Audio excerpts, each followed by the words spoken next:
কেমন করে ঘুমা তুমি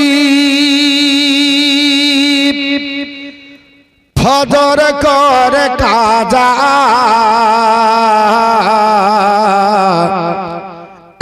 মনত হতে পারে জহরে জানাজা মনত হতে পারে জহরে জানাজা মুসলিম হয় না জন্মানিলে মুসলমানের ঘরে কাফের মুমিন তফাতটা হয় নামাজের পরে কাফের মুমিন তফাতটা হয় সালাতের পরে এ জীবনে হয় না জানো নামাজ কভো কাজা মন তাহতে পারে জহরে জানাজা মন তাহতে পারে জহরে জানাজা কেমন করে ঘুমা তুমি ফজর করে কাজা মন তাহতে পারে জহরে জানাজা মন তাহতে পারে জহরে জানাজা বেনামাজির লাশ কবর রাখবে রে যখন মাটির যাবে পাজরের হাড় ভাঙবে রে তখন বেনামাজির লাশ কবরে রাখবে রে যখন মাটির যাবে পাজরের হাড় ভাঙবে রে তখন বিষাক্ত সাপের ছাবল বেনামাজির সাজা মন তাহতে পারে জহরে জানাজা মন তাহতে পারে জহরে জানাজা বেনামাজি পাবে না হয় নবীর সাফায়াত দজক হবে শেষ ঠিকানা আঘাতার আঘাত বেনামাজি পাবে না হয় নবীর সাফায়াত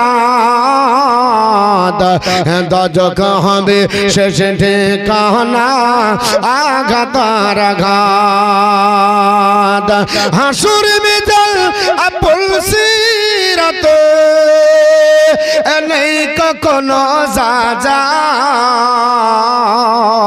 যা মন তহতে পারে জহরে জানাজা মন তহতে পারে জহরে জানাজা আল্লাহ আহুম্মা সাল্লি আলা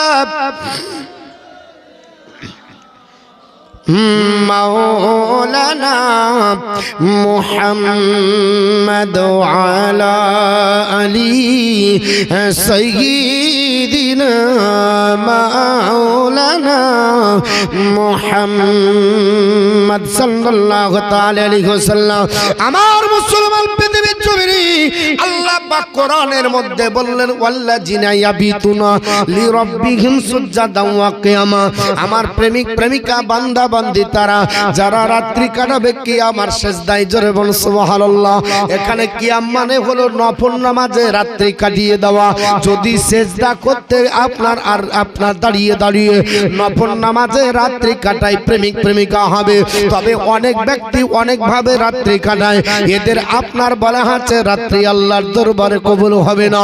অনেক আপনার ক্যারাম বোর্ডে রাত্রি কাটায় কিনা দেখছিলাম আপনার বলে আছে ওই আসামে গেলাম রাত্রি 2:30টার সময় জালসা ফিরে দেখছি 2:30টার সময় তো 8-10টা ছেলে পাল্লা দিয়ে ক্যারাম খেলছে। মুসলমান জালসা পাঁজরে হয় শুনতে যায় না, ক্যারাম বোর্ডের পার্টি চালাচ্ছে। 2:30টা হলো তাদের শীতে আপনার লাগে না। ওই রাত্রি কাটানোর দরবার আল্লাহর দরবারে কবুল হবে না। অনেকে চার দোকানে রাত্রি কাটিয়ে দেয়, আমার আল্লাহর দরবারে কবুল হবে না। অনেকে আপনার বলে আছে বিভিন্ন কাজে কাটিয়ে দেয়, এটা আপনার হবে না। অনেক ছেলে মেয়েরা পাবজি ফ্রি ফায়ার কাটিয়ে দেয়, এদের রাত্রি আল্লাহর দরবারে কবুল হবে না। মুসলমান রাত্রি যদি কাটাতে হয় আল্লাহর ইবাদতে কাটিয়ে দেন। আমার নবী আপনার পবিত্র জবান দ্বারা বলেছে, ওরে আপনার মুসলমানরা শুনে রেখে দাও, আমি নবী বলেছি। হযরত জাবির রাদিয়াল্লাহু তাআলা বর্ণনা করে নবী পবিত্র জবান দ্বারা বললেন, সাহাবারা বাইনাল কুফরি ওয়াল ঈমানি তারকুস সালাত, ঈমানদার আর কাফেরের মধ্যে পার্থক্য হলো নামাজের। একজন মুসলমান নামাজ আপনার আদায় করবে, বেঈমান কাফের নামাজ পড়বে না। যদিও আপনার বেনামাজিকে আপনার কাফেরের ফতোয়া দেওয়া যাবে না, কিন্তু নবীর পরিভাষা নবী আমার ডাক দিয়ে বললেন, সাহাবারা শুনে রেখে দাও, আপনার নামাজ হলো এমন আহমিয়াত, এমন একটা গুরুত্বপূর্ণ ইবাদত, এই নামাজের মাধ্যমে কাফের আর মুশরিকের মধ্যে পার্থক্য হয়ে যায়। ওই নামাজে দাঁড়িয়ে মুসলমান যদি আল্লাহর কাছে ডাক দেয়, আমার আল্লাহ পাক সব সমস্যার সমাধান করে। জোরে বল সুবহানাল্লাহ। নবী বলে, সাহাবারা আল্লাহ পাক পৃথিবীর জমিনে আমাকে আপনারও শ্রেষ্ঠ নবী করে পৃথিবীর জমিনে পাঠালো। আমার আপনার বিপদ আপনার মানুষেরা রাস্তায় রাস্তায় ধাপে ধাপে আপনার করেছে। আমি যখনই কোনো বিপদে মুসিবতে পড়তাম, আমি মেম্বার প্রধান এমএলএ এমপি ধরার জন্য যাইনি, আমি আল্লাহ পাকের 2 রাকাত নামাজের জন্য দাঁড়িয়েছি। জোরে বল সুবহানাল্লাহ। হাদিসের মধ্যে এসেছে নবী আপনার 2 রাকাত নামাজের জন্য দাঁড়িয়ে যেতেন, আল্লাহকে ডাক দিয়ে বলতেন, আল্লাহ তোমার নবী দিন প্রচার করতে লেগেছে, এখন কাফের মুশরিকরা পিছনে লেগেছে, বিপদের সম্মুখীন হয়েছে, আল্লাহ বিপদ থেকে উদ্ধার করো। আমার নবী বলেন, আপনি 2 রাকাত নামাজ পড়ার পরে যখনই আমি সালাম ফেরাতাম, আমার আল্লাহ পাক আমাকে ওই কাজের সমাধান আমাকে আমার আল্লাহ দিয়ে দিতেন। জোরে বলি। আর টেনশন হলে চাচাকার 3 দিন থেকে মসজিদই দেখা যায় না।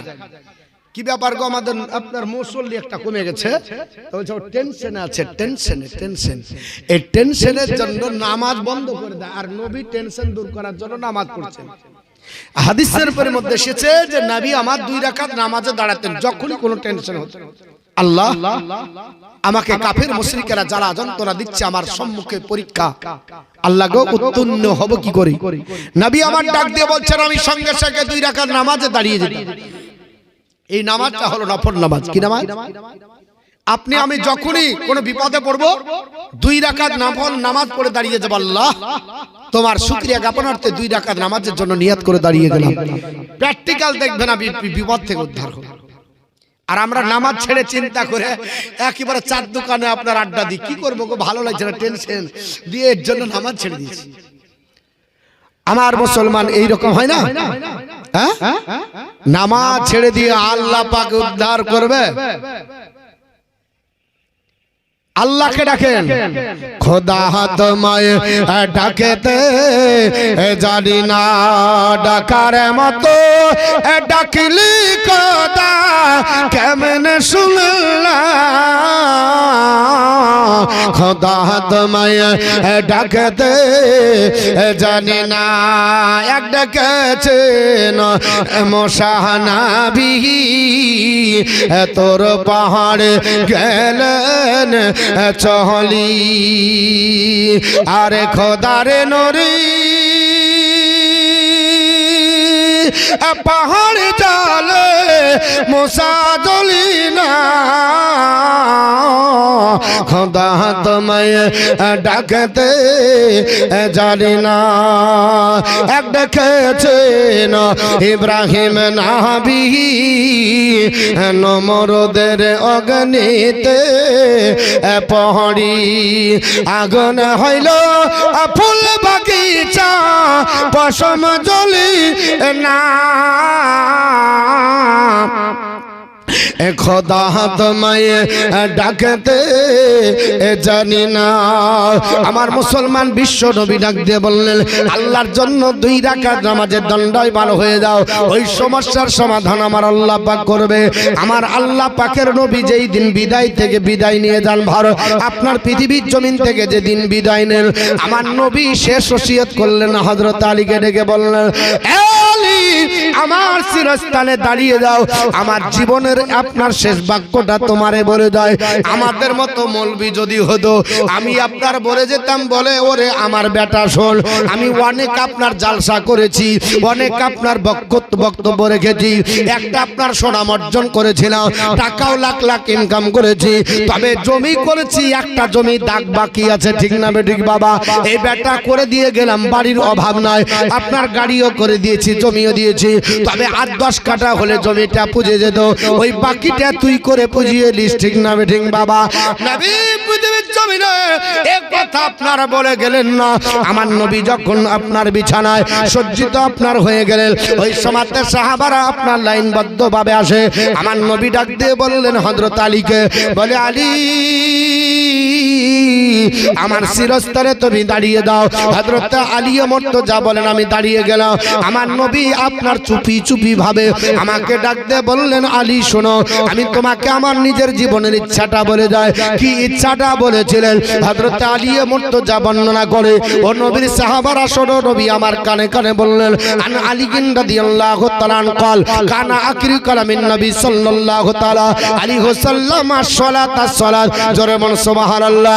নবী আপনার কি বলেছিলেন? হযরত আলী মুর্তজা বর্ণনা করে, ও নবীর সাহাবারা হযরত আলী বলছেন, আমার নবী আমাকে ডাক দিয়ে বললেন, আমার জীবনের শেষ ইচ্ছা নামাজ, নামাজ, নামাজ। আমার জীবনের শেষ ইচ্ছা নামাজ তোমরা পড়বে। কাকে বলছেন? আলীকে। একবারে কাছে হয়ে গেছে আপনার বক্স, দাওয়াতটা ফেটা ফাটা হচ্ছে না। আমি চেষ্টা করছি যে মিষ্টিও করব, কিন্তু ফাটা ফাটা রস হচ্ছে না। দূরে দিলে মনে হয় বেশি ভালো হতো, জায়গা নাই। আল্লাহুম্মা সাল্লি আলা মাওলানা মুহাম্মদ ওয়া আলা আলি সাইয়্যিদিনা মাওলানা মুহাম্মদ সাল্লাল্লাহু তাআলা আলাইহি ওয়াসাল্লাম। তাহলে বললাম বাবা, আপনার বিশ্ব নবীর জীবনের শেষ ইচ্ছা হলো নামাজ। নবী বললেন, নামাজ আমার আপনার চোখের ঠান্ডা ফিরিয়ে দেয়। এ সাবেরা, নামাজ পড়ে তোমরা আল্লাহর কাছে ডাকবে, আমার আল্লাহ তোমাদের সব সমস্যার সমাধান করবে। আর এখন নামাজ ছেড়ে দিয়ে সমস্যার সমাধান করি আমরা, আপনার বিভিন্ন কাজে লিপ্ত হয়ে যায়। ও মুসলমান, নামাজ ছেড়ে দে নয়, আল্লাহ পাককে ধরেন, আল্লাহ উদ্ধার করবে। আমার আল্লাহ পাক বলেছে, ওজিবুদ দাওয়াতি দাঈ জাদ্দাল, আমি প্রত্যেকের দোয়া কবুল করি যেখান থেকে করো না কেন, কিন্তু বান্দা বান্দি আমাকে ডাকার মতো ডাকো। বিশ্বনবী ওই রকমই বললেন, সাহাবারা 2 রাকাত নামাজের জন্য তোমরা দণ্ডায়মান হও। আমি নিজে নামাজ পড়ে আল্লাহর কাছে দোয়া করেছি, আমার আল্লাহ সমস্যার সমাধান করেছে। পৃথিবীর জমিনে শুধু তাই নাই রে আমার উম্মত উম্মাতালিরা, ওই আল্লাহর বান্দা যখন নামাজ পড়ে 3টি জিনিসের হেফাজত করলে ওই আল্লাহর বান্দা বান্দি আল্লাহর ওলি হবে। জোরে বলো সুবহানাল্লাহ। আমরা মনে করি ওলি কি করে হয়? ওলি আপনার বলে হাতে কে হয়? ওলি আপনার কোথা থেকে হয়? আল্লাহর নবী সোনার জবানে বললেন, সাহাবারা 3টি জিনিসের হেফাজত যদি করে ওই লোকটা আল্লাহর বন্ধু হবে, আল্লাহর ওলি হবে। আর 3টি জিনিস নষ্ট করলে আল্লাহর দুশমন হবে। জোরে বলো আস্তাগফিরুল্লাহ। এই 3টি জিনিস কি? হযরত আনাস রাদিয়াল্লাহু তাআলা বর্ণনা করেন, আনাস রাদিয়াল্লাহু তাআলা قال قال رسول من حفظهن فهو ولي حقا ومن ضيعهن فهو عدو حقا الصلاة والصيام والجنابة জোরে বলেন আল্লাহু আকবার।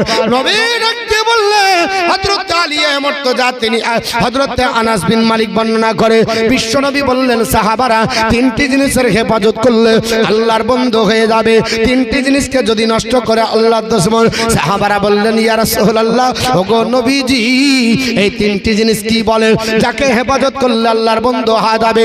নবী বললেন এক নম্বরে ওয়ালাস সালাত, নবী বললেন নামাজ। আল্লাহর কোন বান্দা বান্দি যদি নামাজের হেফাজত করে, নামাজ যদি নষ্ট না করে, নামাজকে যদি ধ্বংস না করে দেয়, আল্লাহ পাক কোরআনে বলেছে নামাজের হেফাজত করো। আমার আল্লাহ পাক কোরআনে বলেছে হাফিজু আলাস সালাত, নামাজের জন্য যত্নবান হও। আপনার বলা হচ্ছে ওয়াস সালাতিল উস্তা, বিশেষ করে মধ্যবর্তী নামাজ। ওয়া কুমুলিল্লাহি কানিতিন, আর আল্লাহর কাছে যখন দাঁড়াবে দণ্ডায়মান হবে, সারেন্ডার হয়ে দাঁড়িয়ে দাও। জোরে বলেন আল্লাহু আকবার। আর নামাজে যে আপনার যাবার পরে সালাম ফিরার পরেই রাগ ঝাড়ছে শুরু করছে, ভিতরে গড়গড় গড়গড় গড়গড় করছিল, মানে নামাজের জন্য বলতে পারেনি।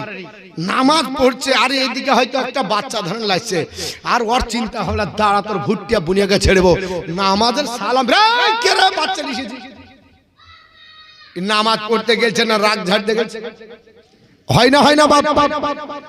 শোনেন নবী আমার বলেছে যে মসজিদের আপনার পিছনে বাচ্চাদের কিচিরমিচির থাকবে না, তাদের প্রজন্ম যদি না থাকে সেই জাতির ভবিষ্যৎ খারাপ। ওই বাচ্চা ছেলেটা চেঁচামেচি করবে না, নামাজে আপনার দৌড়াদৌড়ি করবে না, তো বুড় হয়ে গেলে করবে?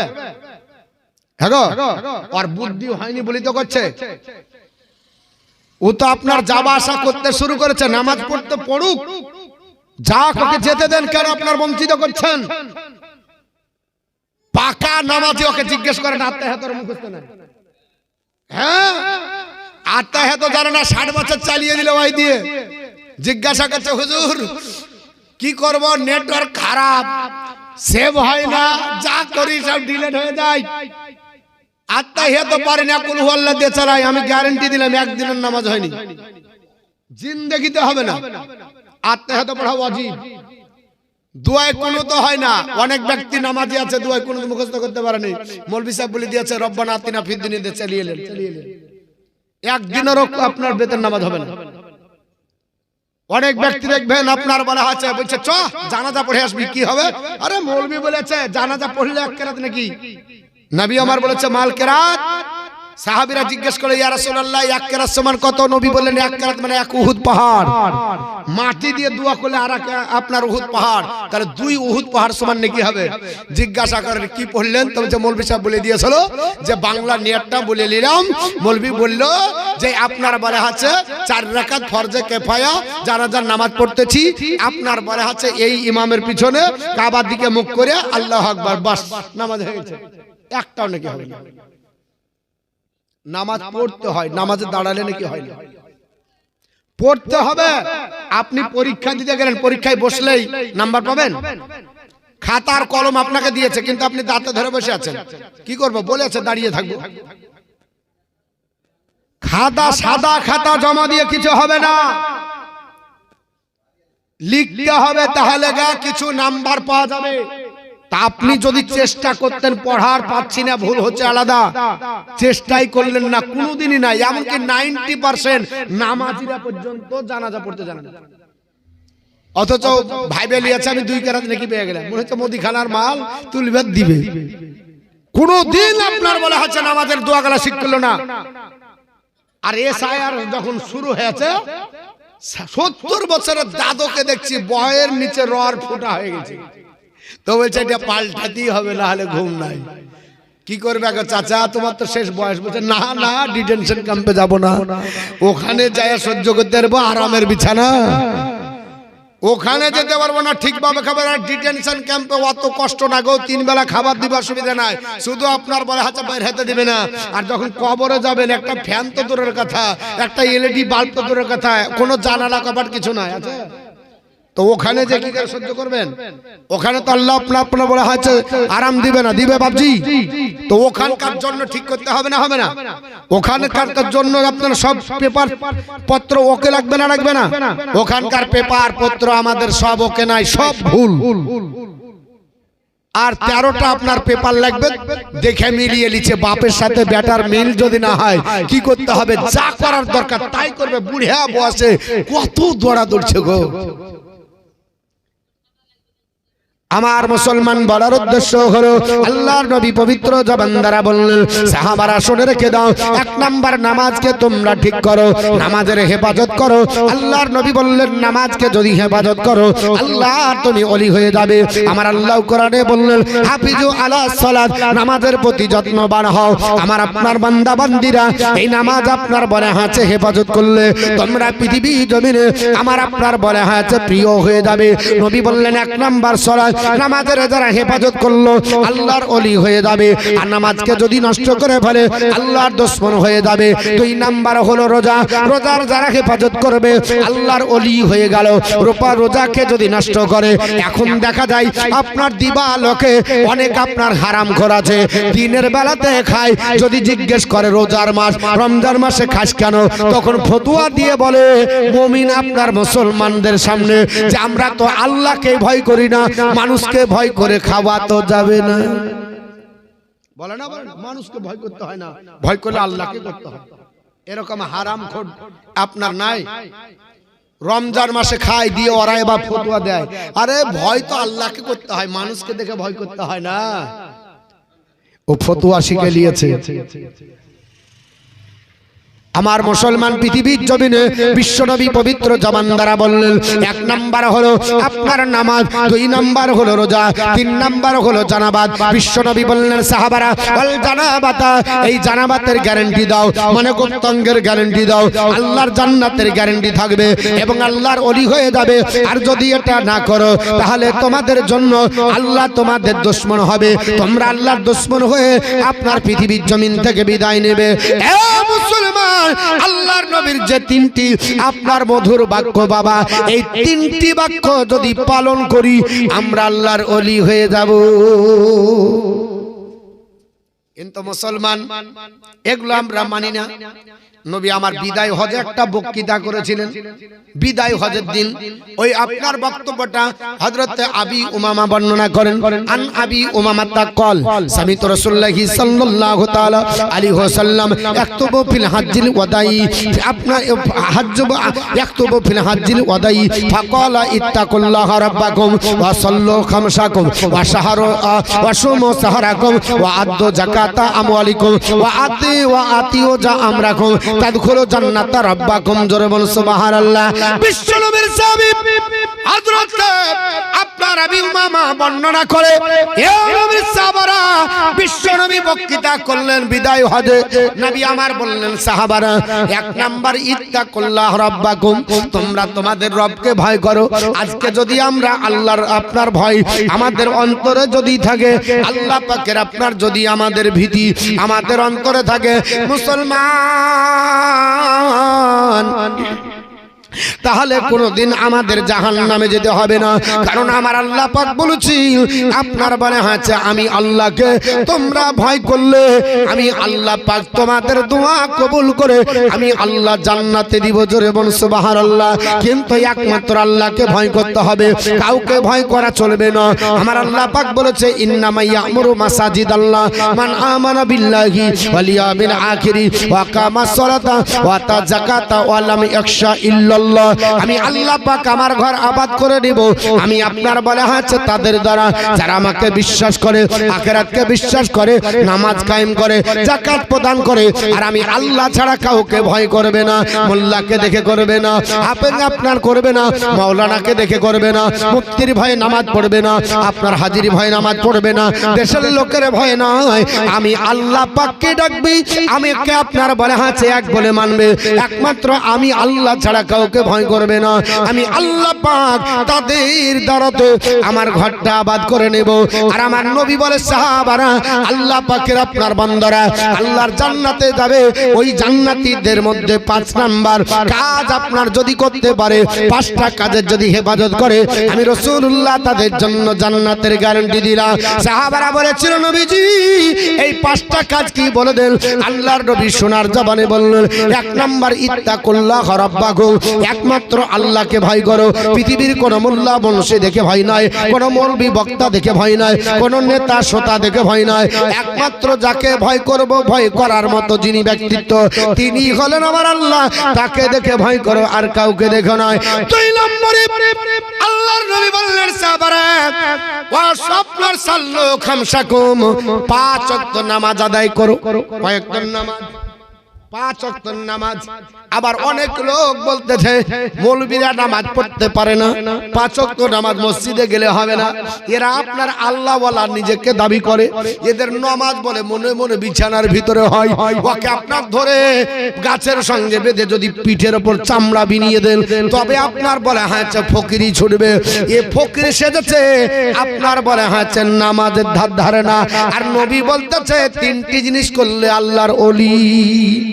আর এই ফকির বলছে গাঁজাই টান মারলে আল্লাহর ওলি। আর পেটের উপর চড়ে যদি লাছেন একটা আলিফ বের হবে না। আর এই বলছে যে আমার বাবা সব জানে। হ্যাঁ বলছে না, বলছে না। ওদের আপনার বলে হচ্ছে 5 ফুটে শাক বার হয়, বুঝতে পেরেছেন? বাঁশের চাইতে কঞ্চি ধরো না, কঞ্চির বিশাল টেম্পার। ওরা মনে করছে যে ওরে বাজরে। আমাদের ওখানে একজন আছে বাবা লেখাপড়া জানে না, তো ভবিষ্যৎবাণী করে, বলছে যে আমি যা বলি আমার বাবা যা বলে তাই হয়। তা বলছে এক কাজ করো, তো কি করতে হবে? তো বলছে আমার বাবা যদি ইচ্ছা করে সবকে উল্টা পাল্টা করে দেয়। হ্যাঁ রে বুকা, তুই যে বাবা ধরে বসেছিস, তো এত যে এসআইয়ের হচ্ছে অমুক হচ্ছে, তো বাবাকে সামনে নিয়ে আমরা পিছনে থাকবো, দেখি তোর বাবার কত জোর আছে। এই বাবা খানকাই বসে হুক্কা ছাড়ছে। হ্যাঁ ওকে গাছের সাথে বেঁধে মারতে হবে। এই ভণ্ডমু ইসলামে নাই। এই ভণ্ডদের জন্য ইসলামের অনেক ক্ষতি। আল্লাহর ওলি হবে 3টি জিনিসকে হেফাজত করলে, নামাজ, রোজা আর হচ্ছে গুপ্তাঙ্গ। এটা নবী বলছে, এটা কোনো কবি বলেনি, এটা রাসূলুল্লাহ বলছে, কোনো মোল্লা বলেনি। এ কথার উপর দিয়ে কারো কথা চলবে? আমার নবী জানতো না যে কোথায় নামাজ পড়লে কি হবে? তো নবী মসজিদ করেছে কেন? নবী মসজিদে 5 ওয়াক্ত নামাজ পড়লো কেন? আর ইমুল্লাহ বলছে আল্লাহ আল্লাহ আল্লাহ করতে হবে, তোমাদের নামাজ হবে না, আমরা বিছানার ভিতর থেকে ডেকে নিব। বৃহস্পতিবারে একদিনে কম্পিটিশনের গান করে একবারে নাচ করে চলে যাবে। এদের আখড়া যদি পুড়িয়ে দেন নেকি হবে? গুনাহ হবে না। এদের আখড়াকে পুড়িয়ে দিতে হবে ভণ্ডদের। আল্লাহর নবী পবিত্র জবান দ্বারা বললেন, সাহাবারা আপনার বলে হচ্ছে সাল্লু খামসাকুম, 5 ওয়াক্ত নামাজ পড়ো। কয় ওয়াক্ত নামাজ? 5 ওয়াক্ত নামাজ। আমার নিজের ফ্যাক্টরির কথা বলছি না, রাসূলুল্লাহর কথা। নবী বলছে সাল্লু খামসাকুম, 5 ওয়াক্ত নামাজ পড়ো। এবং 2 নাম্বার নবী বললেন ওয়াসুমু শাহরাকুম, রমজান মাসে রোজা আদায় করো। 3 নাম্বার হলো নবী 4 নাম্বার বললেন আদ্দু যাকাতা আমওয়ালিকুম, তোমাদের মালের যাকাত আদায় করে নাও। 5 নাম্বার ওয়া আতিউ যা আমরাকুম, তোমাদের নেতার নেতৃত্ব মেনে নাও। ইয়া রাসূলুল্লাহ 5টা করলে কি হবে? নবী বলছে তাদখুলু জান্নাতা রাব্বাকুম, তোমরা তোমাদের প্রভুর জান্নাতে যাবে। জোরে বলুন সুবহানাল্লাহ। নবী আমার সোনার জবানে কত সুন্দর ভাষা বললেন। 1 নাম্বার আল্লাহকে ভয় করো, 2 নাম্বার 5 ওয়াক্ত নামাজ পড়ো, 3 নাম্বার রমজান মাসে রোজা আদায় করো, 4 নাম্বার তোমাদের আপনার যাকাত যাদের আছে দেওয়ার মতো ক্ষমতা, যাকাত তোমাদের ওয়াজিব হয়েছে, যাকাত দিয়ে দাও। 5 নাম্বার নেতার নেতৃত্ব মেনে নাও। কোন নেতা মানব? নিশ্চয়ই আপনার ওই নেতা মানব না যে নেতা চাকরি চুরি করার পরে বাথরুমের ফ্ল্যাক্সে টাকা ভরে রাখবে, ওই নেতা নয়। ওই নেতা মানব না যে নেতা রাস্তার রড বাড়ি সিমেন্টকে গোটা আপনার বলে হাতে নিজের পেটে ইন্ডিয়ান গেন বেডে রাখবে, তাকে নয়। ওই নেতা কোনোদিন মানব না আপনার বলে হাতে নিরীহ নারী যাদের স্বামী নাই তাদের বেকার ভাতা পর্যন্ত মেরে শোষণ করে টিপ দিয়ে তুলে নেয়, ওই নেতা নয়। নেতা মানব যে নেতা নবীর সুন্নতি তরিকায় চলেছে। আমার নবী বলেছে যে নেতা আমার সুন্নতি তরিকায় নেতৃত্ব দিবে ওই নেতার জায়গাটা আমি রাসূলুল্লাহ বলছি আরশের নিচে হবে। জোরে বল সুবহানাল্লাহ। নবী আপনার পবিত্র জবান দ্বারা বললেন আমার সুন্নতি তরিকায় নেতৃত্ব দাও। পৃথিবীর জমিনে নেতাগিরি করা কোনো জায়গা হারাম লেখা নয়, দুর্নীতি করা হারাম লেখা আছে। রাজনীতি হারাম নয়, দুর্নীতি করলে হারাম হবে। জনগণের কল্যাণ করতে হবে, জনগণের উপকার করবেন, জনগণের পাশে দাঁড়াবেন আমার মুসলমান পৃথিবীর জমিনে। তাহলে আপনার অশান্তি হবে না, অশান্তির দাবানলে জ্বলতে হবে না পৃথিবীর জমিনে। মুসলমান আজ আপনার মানতে পারি না। আল্লাহর নবী একদিন বসে আছে, সাহাবারা ঘেরাও করে নিল। আল্লাহর নবী ডাক দিয়ে বলে সাহাবারা এত ঘেরাও করলে কি বলবে বলো? সাহাবারা বললেন ইয়া রাসূলুল্লাহ, ওগো আল্লাহর পয়গম্বর আজকে গ্যারান্টি কিছু কথা বলতে হবে। নবী তো কোনোদিন আনগ্যারান্টি কথা হয়নি, ঠাট্টা ইয়ার কি কোনোদিন করেননি, আপনার বিদ্রুপ কোনোদিন করেননি, উল্টাপাল্টা কথা বলেননি, মজাক কোনোদিন করেননি, মিথ্যা কথা কোনোদিন বলেননি। নবীর যেটা কথা ওটাই আপনার বাস্তব। সাহাবারা বললেন নবী গো তবুও বলতে চাইছি আপনি গ্যারান্টির কথা বলেন। আমার সাহাবায়ে কেরামরা ঘেরা আপনার ঘেরাও করেছে। হযরত আবু হুরায়রা বর্ণনা করেন নবী বললেন সাহাবারা কি গ্যারান্টি বলবো বলো? তবে একটা জিনিস তোমাদেরকে বলি, আকফিলু বিসিদ্দিল, আমাকে 6টা জিনিসের গ্যারান্টি দাও। আকফিলু লাকুম বিল জান্নাহ, আমি তোমাদের জান্নাতের গ্যারান্টি দেব। জোরে বলি 6টা জিনিসের গ্যারান্টি দাও, আমি জান্নাতের গ্যারান্টি দেব। রাগ হচ্ছে আপনাদের? কেউ নেতাটাতে থাকলে রাগেন না। হ্যাঁ কেন বলছি? যেটা হক সেটা বলছি। নেতা রাজনীতি করা কোনো জায়গায় হারাম লেখা না, দুর্নীতির কথা হারাম আছে। দুর্নীতি এমন হচ্ছে দেখছেন না, চাকরি হারিয়ে যে কত বাপ, কত ভাই, কত মা, কত আপনার বলা হচ্ছে কান্নাকাটি করি। এগুলা যদি দুর্নীতি না হতো হতো। আবার বলছে 63,000 যাবে। তারপরে যাকে দিচ্ছেন ওটাও নিশ্চয়তা নাই যে এখানে পানিতে দিচ্ছি না আসল জায়গাতে দিচ্ছি, আর কোনো গ্যারান্টি নাই। আপনার কাছে এসে ভোট নিয়ে যে আপনাকে দাদাগিরি দেখাচ্ছে, যা পারিশ করে লিখা তোর কোনো কাজে নাই। আমি কিন্তু নবী আমার বলেছে তুমি পাশে থাকো। কিসে থাকো? পাশে থাকো, জনগণের কল্যাণ করো, তাহলে তোমার কবরে আরাম, হাসরে আরাম। এবং তুমি, আমি রাসূলুল্লাহ বলছি, আমার 7 শ্রেণীর মধ্যে যারা আরশের নিচে জায়গা পাবে তার মধ্যে 1 নম্বরে থাকবে। 1 নাম্বার। কম বড় আপনার এটা ফ্যাসিলিটি নয়। 10 জন ব্যক্তি যদি খানা খেতে আসে আর একজনকে টাইনে নিয়ে যদি বলে ভিআইপি কোটাতে ভরে দিন, তাহলে বলেন তো ওই লোকটার সম্মান কি কম? হ্যাঁ গো, নিশ্চয়ই ওই লোকটা সম্মানীয়। তাহলে যে নেতার নেতৃত্ব নবীর সুন্নতি তরিকা হবে ওই নেতাকে 1 নাম্বার আগে বসানো হবে। তাহলে ওই নেতা কমজোর নেতা নাই, নিশ্চয়ই ওই নেতা আপনার বলা আছে জনগণের কল্যাণ করবে। আর আজকে যদি জনগণের কল্যাণ থেকে দূরে থাকি তাহলে আমাদের আপনার ভবিষ্যৎ খারাপ। আমার বন্ধুগণ বলার উদ্দেশ্য হলো আল্লাহর নবীর সাহাবী হযরতে আপনার আবু হুরায়রা বর্ণনা করে আমার নবী ডাক দিয়ে বললেন সাহাবী আকফিলু বিসিদ্দিন, আমাকে 6টা জিনিসের গ্যারান্টি দাও। আকফিলু লাকুম বিল জান্নাহ। সাহাবারা বললেন নবীজি তাহলে কি দিব? মা আপনার কুলতু মাহি ইয়া রাসূলুল্লাহ। হযরত আবু হুরায়রা বলেন ইয়া রাসূলুল্লাহ এই 6টা জিনিস কি বললেন? আমার নবী 1 নাম্বার বললেন কলাস সালাত, 1 নাম্বার হলো নামাজ, 2 নাম্বার ওয়াল যাকাতা জাকাত, 3 নাম্বার বললেন ওয়াল আমানাতা, আমানাতের গ্যারান্টি দাও। আমানত কাকে বলা হয়? আপনাকে 10 টাকার নোট দিলাম, আপনি যদি ওটাই 1 টাকার কয়েল দেন চলবে না। আপনাকে 500 টাকার নোট দিয়েছি, 100 টাকার নোট দিলে চলবে না। এটা যদি আপনার আমানতের খেয়ানত হয় তাহলে মসজিদ মাদ্রাসার সেক্রেটারি যাকে করলাম উনি যদি টাকা নেওয়ার পরে বিজনেস করার পরে বলে যে আপনি যখন কাজ করবেন পেলেই হলো।